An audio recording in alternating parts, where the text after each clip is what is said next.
India کے معروف عالم شاہی امام پنجاب کے بیانات کے لیے مولانا عثمان تھیرپی کو سبسکرائب کریں۔ الرحمن الرحیم۔ شروع کرتا ہوں اللہ کے نام سے جو بڑا مہربان اور نہایت ہی رحم کرنے والا ہے۔ تمام حضرات درود پاک پڑھیے پہلے۔ اللہم صلی علی محمد وعلی آل محمد کما صلیت علی ابراہیم وعلی آل ابراہیم انکا حمید مجید۔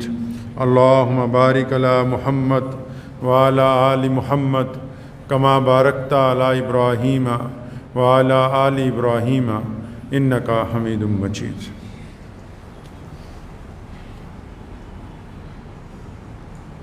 آج یوم عرفہ ہے، حج کا دن ہے،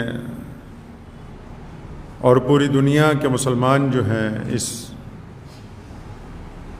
عظیم فریضے کو ادا کرنے کے لیے جن جن حضرات کو اللہ تبارک و تعالیٰ کی طرف سے موقع عطا ہوا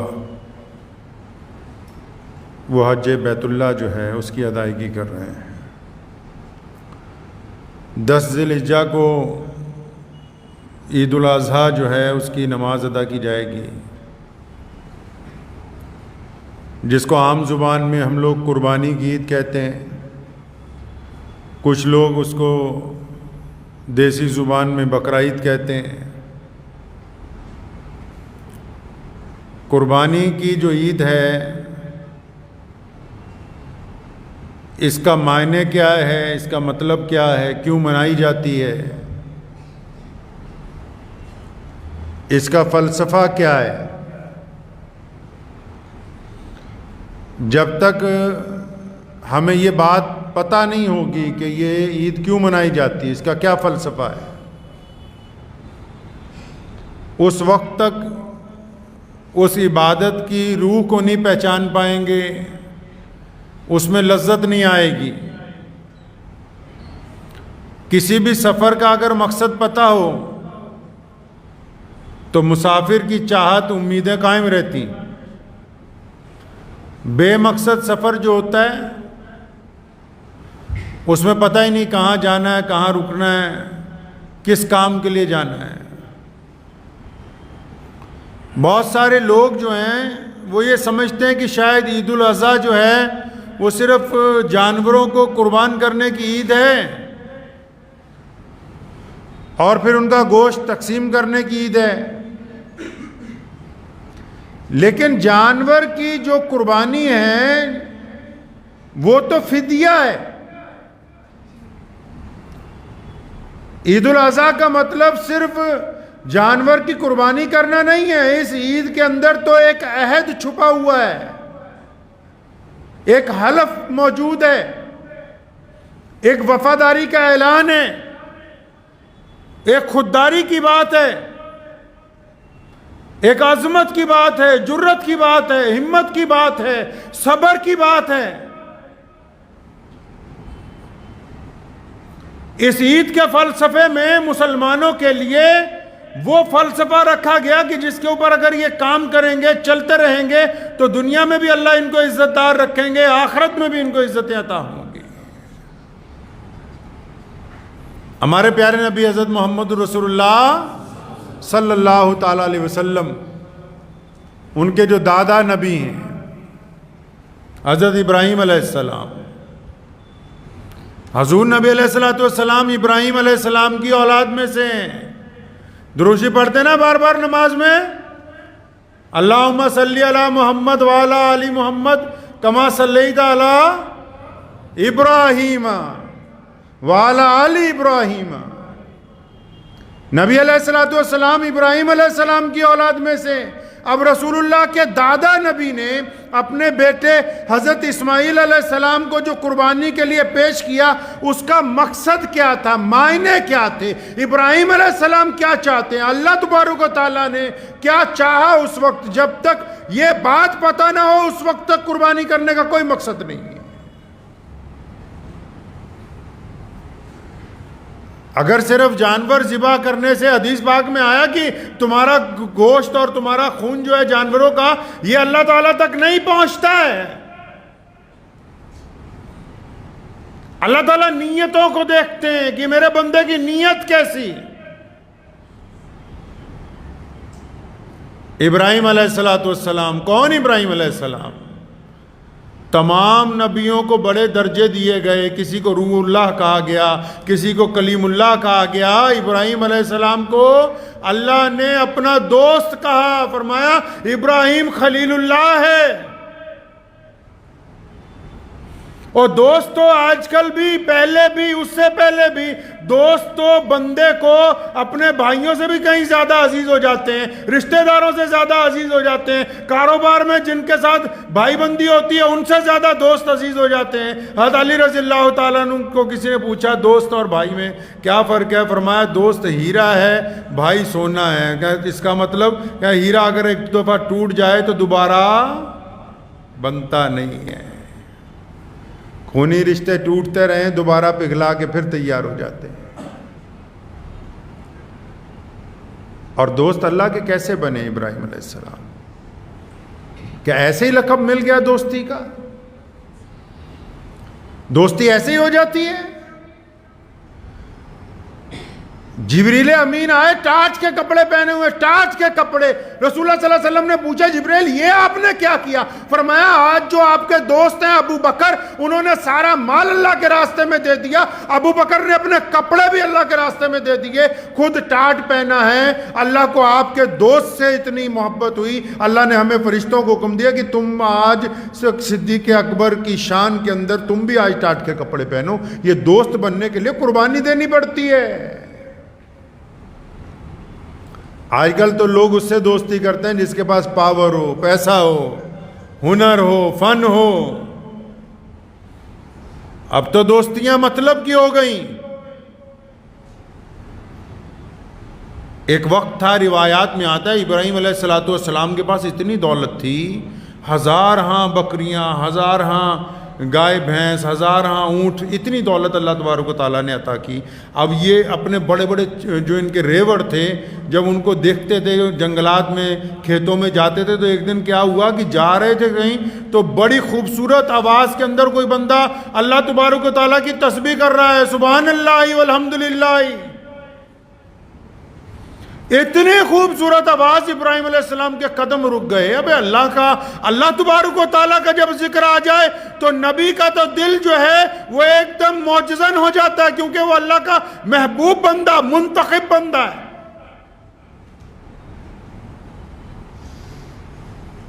تو جب وہ فرشتہ تھا ایک چھپ کے بیٹھ گیا ایک جنگل میں، کھیت میں، اور بڑی خوبصورت آواز میں اللہ کا ذکر کر رہا ہے. یہ آواز سنی، ابراہیم علیہ السلام ڈھونڈتے ڈھونڈتے پہنچ گئے آخر اس تک. دل تڑپ رہا تھا، اس کو جا کے کہنے لگے تو کیا پڑھ رہا تھا؟ کہنے لگا میں اپنے رب کی ثنا کر رہا ہوں. فرمایا ایک دفعہ اور کر. اور وہ جو فرشتہ انسانی لباس میں تھا تو کہنے لگا ابراہیم پہلے تو میں اپنی مرضی سے کر رہا تھا، اگر تمہیں کروانا ہے تو اجرت دینی ہوگی، مطلب پیسے لگیں گے، فری میں نہیں. ابراہیم علیہ السلام نے کہا بھائی کیا چاہتا ہے تو، کتنے پیسے چاہیے، کیا چاہیے بتا. کہنے لگا اچھا یہ جتنی تمہاری بکریاں کئی ہزار، یہ ساری مجھے دے دو گے تو میں اللہ کا ذکر سناؤں؟ فرمایا ہاں تجھے دے دی، آج سے تو اس کا مالک ہے، بس میرے رب کا ذکر سنا. اس نے پھر اللہ تبارک و تعالیٰ کی تسبیح بیان کرنی شروع کی. اتنی خوبصورت آواز میں ابراہیم علیہ السلام پر وجد طاری ہو گیا. سنتے رہے، اچانک پھر چپ ہو گیا. اور فرمایا کیا بات بھائی تو چپ ہو گیا ہے؟ کہنا ہے جی جتنے پیسے دیے تھے اتنے کا کام ہو گیا. نبی ہیں، دیکھو کیسے دوستی ملتی ہے. منت کرنے لگے، نہیں یار اور ایک دفعہ سنا دے، ایک دفعہ اور سنا دے. کہنے لگا بھائی یہاں تو پیسے لگتے ہیں ہر چیز کے، اور سننی ہے تو یہ جتنی بھینسیں یہ ساری مجھے دے دے، کئی ہزار کا ریوڑ. فرمایا یہ بھی کوئی بات ہے، میرے رب کے لیے تو ابراہیم کی جان حاضر ہے. ساری بھینسیں وہ بھی دے دی کہ آج سے اس کا مالک تو ہے، عملے سمیت. اور پھر اللہ کی تسبیح بیان کرنے لگا. بہت دیر کرتا رہا. ابراہیم علیہ السلام بڑی خوشی سے سنتے رہے، پھر چپ ہو گیا. بولے یار تو پھر چپ ہو گیا؟ کہنے لگے اب پھر پیسے ختم ہو گئے، ریچارج تو ختم ہو گیا. اور میں اچھا کہتا یہ پھر سنا، کہتا نہیں یہ جتنا سب کچھ بچ گیا، 1000 اونٹ باقی چیزیں، یہ بھی سب اگر دے دو گے تو سناؤں گا. اللہ کے ذکر سننے کی بات ہو رہی ہے، زمین کے بدلے زمین کی بات نہیں ہے، دولت کے بدلے دولت کی بات نہیں ہے، صرف ذکر سننا اللہ کا بس. ابراہیم علیہ السلام نے پھر کہا اچھا کوئی بات نہیں، باقی بھی سب کچھ دے دیا. وہ فرشتہ پھر شروع ہوا سنانے کے لیے.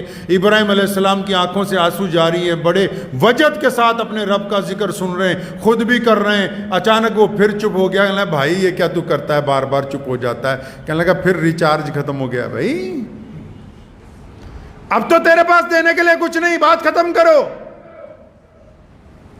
ابراہیم علیہ السلام نے اس فرشتے کو جو بات کہی، وہ فرمایا سب کچھ ختم ہو گیا مجھے پتا ہے، لیکن میرا دل چاہتا ہے تو میرے رب کا نام اس خوبصورتی سے لیتا رہے، میں سنتا رہوں. اب ایسا کرتے ہیں، بھیڑ بکریاں بھی لے لی، تمام جانور بھی لے لیے، تمام سرمایہ بھی تجھے دے دیا. نے بتا تو اب اتنا دولت مند ہو گیا، اس سامان کو سنبھالنے کے لیے کسی نوکر کی ضرورت ہوگی، تو مجھے اپنا نوکر رکھ لے اور مجھے کچھ نہیں چاہیے، تو میرے رب کا کلام مجھے سناتے رہنا، میں تیرے جانوروں کی نوکری کرتا رہوں گا.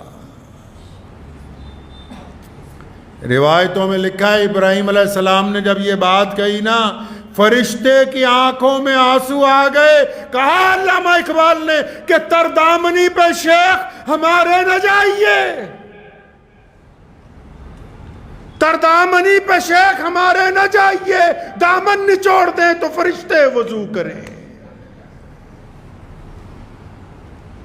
اٹھ کے کھڑا ہوا، گلے ملا، کہنے لگا ابراہیم میں تو فرشتہ ہوں، میں تو ویسے ہی آزما رہا تھا، یقیناً آپ اس قابل ہیں، یقیناً آپ اس مرتبے والے ہیں، یقیناً آپ اتنی عظمت والے ہیں کہ اللہ کل تعالیٰ آپ کو اپنا دوست بنائیں، اللہ آپ کو اپنا دوست کہیں، یقیناً آپ اس مرتبے والے ہیں.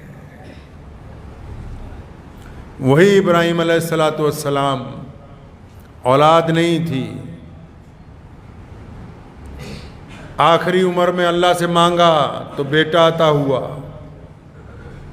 اسماعیل علیہ السلام. کچھ لوگ سمجھتے ہیں کہ بس قربانی کی، جانور خریدا. جانور مویشی اس دور کی سب سے قیمتی چیزوں میں سے تھی. وہ اللہ تبارک و تعالیٰ نے فدیے کس جگہ عطا کیا. اس میں اصل قربانی تو ایک باپ کی ہے جو اپنے جوان سال بیٹے کو اللہ کے حکم پر قربان کرنے کے لیے تیار ہو گیا. اللہ کا حکم ہوا خواب میں کہ ابراہیم اپنے بیٹے کو ہمارے راستے کے اندر قربان کر دو. ابراہیم علیہ السلام تیار ہو گئے، اور بیٹا بھی دیکھیے، بیٹے کو جب ابراہیم علیہ السلام نے کہا اسماعیل علیہ السلام کو کہ مجھے ایسے ایسے خواب آیا اور میں نے دیکھا کہ تجھے اللہ کے راستے میں قربان کر رہا ہوں، تیری کیا رائے ہے؟ تو اسماعیل علیہ السلام نے کہا کہ ابا جی میں تو جس طرح آپ کا رب راضی ہے میں اسی طرح آپ کی رضا کے اندر راضی ہوں.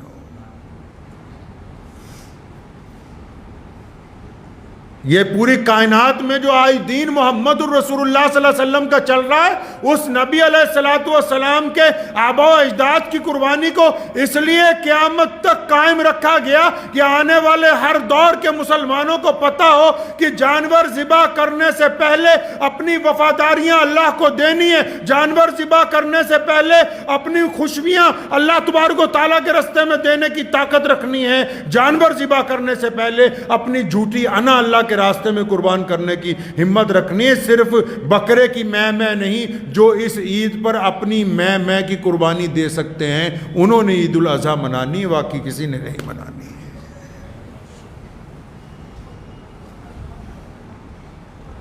شیطان گیا ابراہیم علیہ السلام کے پاس کہ کیا کر رہے ہو اپنے بیٹے کو.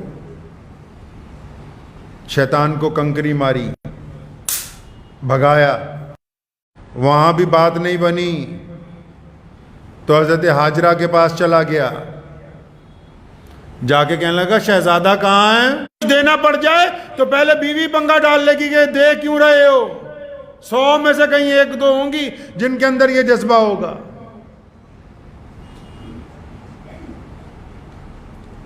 ایسے کہاں باپ ملیں گے؟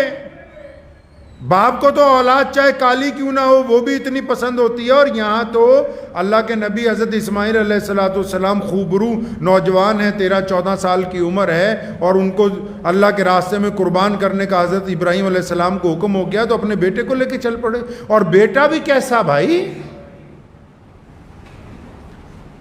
بیٹا ایسا کہ جب قربانی کا وقت قریب آیا کہنے لگا ابا جی میرے ہاتھ پیر باندھ دیں، مبادا ایسا نہ ہو کہ جب آپ میرے گلے پہ چھری چلائیں تو میں درد کی وجہ سے یا تڑپنے کی وجہ سے کہیں آپ کا ہاتھ نہ روک دوں، اس لیے آپ میرے ہاتھ پیر باندھ دیجئے پہلے۔ حضرت ہاجرہ کو جب شیطان نے جا کے کہا نا جی آپ کے بیٹے کو ذبح کرنے کے لیے لے جا رہے ہیں، کہنا اچھا کیوں لے کے جا رہے ہیں؟ وہ ابراہیم کے رب نے حکم دیا ہے، اللہ تعالیٰ نے حکم دیا ہے کہ اپنے بیٹے کی قربانی دو۔ تو قربان جاؤں نبی کی ماں کے اوپر بھی علیہ السلام، اور فرمایا اگر اللہ نے حکم دیا ہے اور اللہ کے راستے میں اگر تم منع کرتے ہو قربانی سے تو یقیناً تم کوئی عام آدمی نہیں، تم شیطان ہو، اس لیے بھاگ جائے یہاں سے۔ وہاں اللہ کے راستے میں کیوں رکاوٹ پیدا کرتے ہو؟ یہ عید اسی لیے فرض کی گئی ہے کہ ہمیں یاد رہے کہ ہم نے قربانی دینی ہے، ہم نے اظہار کرنا ہے، ہم نے وفاداری کا اظہار کرنا ہے، ہم نے صبر کرنا ہے، ہم نے اللہ کے راستے کے اندر اپنے مال جان دینے کا عہد کرنا ہے۔ لوگ جانور کی قربانی دینے کے لیے تیار ہیں، اپنی جھوٹی انا کی، اپنی غیر ضروری غیرت جو بنا رکھی ہے لوگوں کے درمیان، اس کی قربانی دینے کے لیے تیار نہیں ہے۔ قربانی یہ تھوڑی کہ آپ قیمتی جانور خریدیں سارے محلے کو بتاتے پھریں۔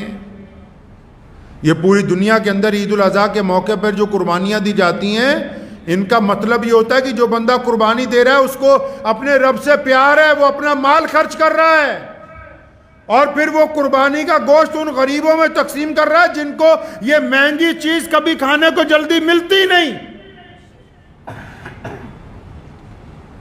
عید الاضحیٰ کا مطلب کہ ہم اپنے دل کے اندر اس جذبے کو دہرائیں کہ الہ العالمین آپ نے جن لوگوں سے جن چیزوں سے ہمیں رکنے کا حکم دیا ہم رک جائیں گے، جن کاموں کا شریعت میں حلال طریقے سے کمانے کا حکم دیا ان کو کریں گے، جوڑنے کا حکم دیا ان کو جوڑیں گے، کرواہٹ دور کرنے کا حکم دیا ان سے کرواہٹ کو دور کریں گے۔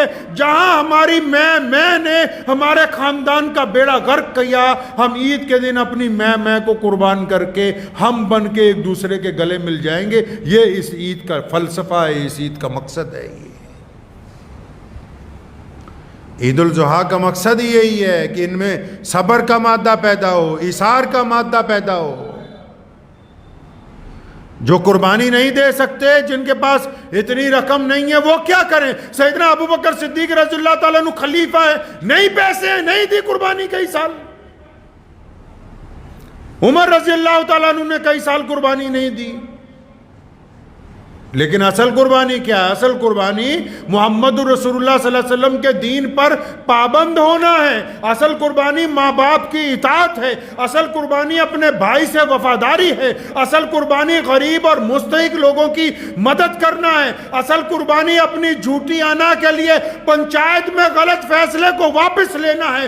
اصل قربانی کسی کی ماں بہن بیٹی کو عزتیں عطا کرنا ہے۔ اصل قربانی کسی بھٹکے ہوئے کو راستہ دکھا دینا ہے۔ یہ تمام قربانیاں تب ہیں جب ہم ہمت رکھتے ہوں اپنے دل کو قربان کرنے کی۔ صرف اگر جانور ذبح کرتے ہیں تو لطف نہیں آئے گا جب تک ہم اپنی انا نہیں قربان کریں گے اللہ کے راستے میں۔ ابراہیم علیہ السلام صرف بیٹے کو قربان کرنے نہیں چلے تھے، وہ اپنے بیٹے کو اللہ کی رضا کے اندر قربان کرنے چلے تھے۔ بیٹے نے صرف باپ کا کہنا نہیں مانا، اللہ کی رضا کے لیے اللہ کے دستور کو مانا کہ چھری چلتی ہے تو چل جائے لیکن میں اللہ کے حکم کے اندر رہوں گا۔ بیوی نے شیطان کو اس لیے بھگایا تاکہ قیامت تک کے لیے تمہیں پتہ لگ جائے کہ شیطان جب آ کے وسوسے ڈالے تو شیطان کی بات نہیں مانی جائے گی، صرف رحمان کی بات مانی جائے گی۔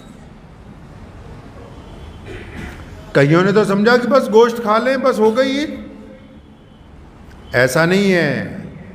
اس عید پر عہد کیجئے کہ ہم نے اپنی انا کی بھی قربانی دینی ہے۔ اپنے جھوٹے غرور کی بھی قربانی دینی، جس کی وجہ سے بہت سارے رشتے ٹوٹے ہوئے ہیں، بہت سارے کام بگڑے ہوئے ہیں۔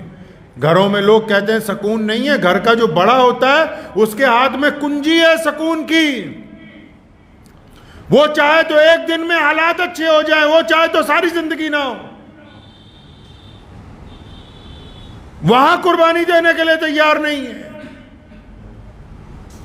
قربانی تو ان تمام لوگوں پر فرض کر دی گئی جو صاحب نصاب ہیں، اور کئی صاحب نصاب ایسے ہیں اللہ تبارک و تعالیٰ کو کنجوس سے بڑی نفرت ہے۔ آپ کو پتا ہے کہ کوئی کنجوس 5 ٹائم نماز پڑھتا ہو، روزے رکھتا ہو، حج کرتا ہو، زکوٰۃ دیتا ہو، لیکن جائے گا کہاں؟ جہنم کے اندر۔ پڑھیے بخاری شریف اٹھا کے، کنجوس کا ٹھکانہ جہنم ہے۔ اگر کوئی غریب آدمی اپنے 100 روپے میں سے بھی 10 روپے صدقہ کر دیتا ہے اس کا ٹھکانہ جنت ہے، لیکن کنجوس آدمی چاہے وہ متقی پرہیزگار کیوں نہ بن جائے، اللہ تبارک و تعالیٰ کے اندر بھی کنجوسی کرتے ہوں، رشتوں کے اندر بھی کنجوسی کرتے ہوں، اور سوچتے ہو ہم نے بہت کچھ بچا لیا، بچایا کچھ نہیں، تم نے سب کچھ کھو دیا۔ یقین مانو جب بچہ پیدا ہوتا ہے تو کچھ لے کے نہیں آتا، اور جب مرتا ہے تو کچھ چیزیں۔ تو ہمارے یہاں نیا دھندا نکل آیا آج کل، وہ کہتے ہیں کوئی بڑے جانور میں قربانی کا حصہ ڈال دو، جس طرح تراویوں میں بھی شروع ہوا نا بھائی، کوئی حافظ ریل پکڑ لو، بس 3 دن میں ہی نپٹا لو۔ اللہ نے جن کو اتنا زیادہ نوازا کہ وہ 10 چھوٹے جانور کر سکتے ہیں، وہ کہہ رہے چلو بھائی کہیں 1000 روپے میں 800 روپے میں بس دور ہی کام نپٹ جائے، بس بوجھ اتر جائے سر سے، تو بس پھر بوجھ ہی اترا، ابھی دل سے قربانی قبول نہیں ہوئی ہے، فتویٰ ہی لاگو ہوا ہے، روح نہیں ہوئی۔ روح تو تب ہوگی جس استطاعت کے ساتھ اللہ تعالیٰ نے، جس عزم کے ساتھ تمہیں بنایا ہے، اللہ تبارک و تعالیٰ نے جو تمہیں وسعت عطا کی ہے، اللہ تبارک و تعالیٰ نے جو تمہیں نوازا ہے، تم اس نوازنے کے معیار کے مطابق اگر قربانی نہ دو پھر کون سی قربانی ہے؟ کہ نہیں جی ہم نے تو سوچا کہ فلاں جگہ حصہ ان کے لیے جو اس قابل نہیں تھے کہ وہ حصہ کے علاوہ صرف ایک اپنا ہی کوئی چھوٹا جانور خرید کے قربانی کر سکتے، جن کو اللہ نے کروڑوں روپے دیے، نوازا، اور اتنا نوازا ہے کہ گھر کے تمام لوگوں پہ قربانی واجب ہے، تمام پہ، سن لیجئے سب پہ واجب ہے۔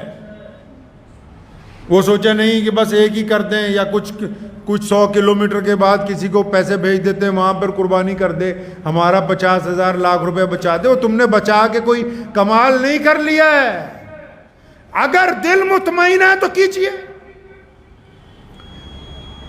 ہر بندہ اپنی ظاہری حالت کو بھی جانتا ہے، باطنی حالت کو بھی جانتا ہے، ہر بندے کو پتا ہے اس کی مالی حیثیت بھی کیسی ہے۔ اگر آپ کا دل حصہ دے کے مطمئن ہے کہ واقعی میرے پاس اور اتنے پیسے نہیں تھے کہ میں اپنے ہی گھر میں قربانی کرتا چھوٹے جانور کی لا کے، اور اب میں بالکل اس پہ مطمئن ہوں، تو پھر تو ٹھیک ہے۔ لیکن اگر آپ یہ سمجھتے ہیں کہ ہاں میں نے فرض ادا کر لیا، اتنے پیسے بچ گئے، دل کے اندر چور موجود ہے، تو قربانی میں بھی ہیرا پھیری ہے، یہ کی کرتا جاتا ہے۔ بلے شاہ نے کہا نا کہ نماز بھی نیتی جانا ہے، ٹھگی بھی کیتی جانا ہے، آ کی کیتی جانا ہے۔ نیتوں کے اوپر قربانی نیتوں پہ ہے۔ اللہ تبارک و تعالیٰ کو ضرورت نہیں کہ اسماعیل علیہ السلام کی گردن پر چھری چلے، اللہ تبارک و تعالیٰ کو یہ بھی ضرورت نہیں کہ ابراہیم علیہ السلام کی نیت کو جانچا جائے، ایسا نہیں ہے۔ اللہ نے قیامت تک کے لیے آنے والے مسلمانوں کو دکھانے کے لیے کہ دیکھو جب میں نے اپنے نبی کو خواب میں حکم دیا تو یہ دیکھو کہ جو میرا بندہ ہوتا ہے وہ میرے لیے کس حد تک جا سکتا ہے، اس لیے یہ قربانی کا فلسفہ ہمارے سامنے رکھا ہے۔ یہ کس نے کہا کہ صرف جانور ذبح کرنے کے ساتھ قربانی ہو جائے گی؟ قربانی کو زندگی کے ہر معیار پر لانا ہوگا۔ حدیث پاک میں آتا ہے نا، جو چیز اپنے لیے بہتر سمجھو وہی اپنے بھائی کے لیے بہتر سمجھو. دسترخوان پہ بھی اگر بیٹھیں تو آپ کو 2 روٹیوں میں اگر ایسا لگتا ہے کہ ایک زیادہ بہتر ہے، زیادہ گرم ہے، یہ میرے حصے میں آ جائے، تو شریعت کہتی ہے کہ وہ اسی دسترخوان پہ بیٹھے ہوئے اپنے بھائی کو دیں، تاکہ پھر پتہ لگے کہ آپ میں جذبہ ہے قربانی کا.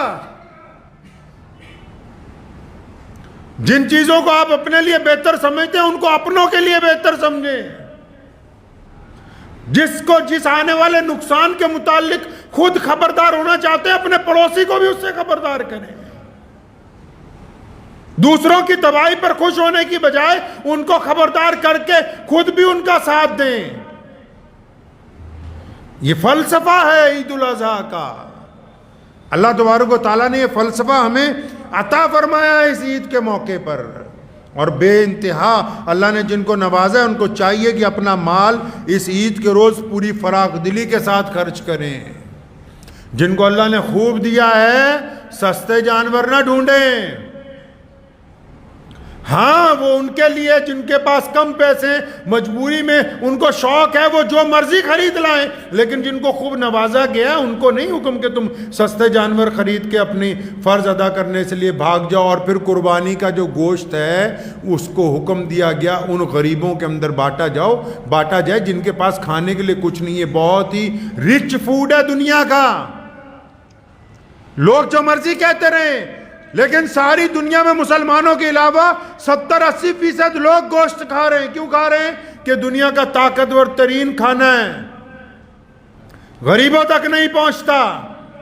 عید الاضحیٰ کے موقع پر پوری دنیا میں مسلمان اسے غریبوں میں، مسکینوں میں، ضرورت مندوں میں تقسیم کرتے ہیں. تو 1-2 ایسے بھی ہے کہ جڑے پورا فریج خالی کر کے وچی تو نہیں جاندے، رکھ لو 2-1 مہینے ہم ہی کھاتے رہیں گے. کرنا کیا ہے تم نے؟ جس کی نیت ہے قربانی کو فریج میں بند کرنے کی، اس کی قربانی کہاں جنت تک پہنچنے والی ہے. بانٹنے کا مزاج بنانا ہے، یہ ہمارے رسول صلی اللہ علیہ وسلم کی تاکید ہے ہمیں. میرے نبی علیہ الصلوۃ والسلام نے کچھ جمع نہیں کیا، جائیدادیں نہیں بنائی، لیکن در رسول پر جو آ گیا، قسم اللہ وحدہ لا شریک کی، جو در رسول پر پہنچا تو خالی نہیں آیا واپس. بانٹنے کا مزاج اسلام نے عطا کیا ہے. مانگنے والا کوئی آ جائے، مسلمان ہو غیر مسلم ہو، ضرورت مند کوئی آ جائے ہمارے سامنے، اسلام نے کہا ہے کہ ہمارا مزاج بانٹنے والا ہونا چاہیے. اس قربانی کے دن اب یہ یاد رکھنا ہے کہ دلوں کو پاک کرنا ہے، نفرتوں کو ذبح کرنا ہے، رنجشوں کی قربانی دینی ہے، جھوٹے غرور اور انا کی قربانی دینی ہے، اپنی میں کی قربانی دینی ہے. جب دل پاک ہو جائے گا اور پھر اللہ کے رسول صلی اللہ علیہ وسلم ابراہیم علیہ السلام کی جس طرح سنت ادا کرتے ہوئے قربانی دیتے تھے، پھر وہ قربانی دیں گے تو یقیناً اللہ کے حضور وہ قبول ہوگی. تو عزم کر لیں اس عید کے موقع پر، جو کنجوس ہیں کنجوسی کو توڑ دیں، جن کے دلوں میں نفرت ہے نفرت کو ختم کر دیں، جنہوں نے کچھ لوگوں کو اپنی آنا کی وجہ سے پریشان کیا اپنی آنا کی قربانی کر دیں. آئیں اپنے دل کو بڑا کر کے، اپنے بازوؤں کو پھیلا کے ان سب لوگوں کو اپنے اندر سمائیں، اپنے ساتھ بغل گیر کریں جو نفرتوں کی وجہ سے آج ہم سے دور ہیں. تو انشاءاللہ تعالی پرسوں عید الاضحیٰ کی جو نماز پوری دنیا کے اندر ادا کی جائے گی، تو میں دعا گو ہوں کہ ہم سب لوگ جو ہیں اپنی نیتوں کو پاک کر کے اس مقدس دن کو منائیں گے انشاءاللہ تعالی. ٹھیک ہے جی انشاءاللہ. آپ حضرات ان تمام باتوں کے لیے دعا کریں کہ اللہ تعالیٰ مجھے بھی اور آپ سب کو بھی اس کے اوپر عمل کرنے کی توفیق عطا فرمائے.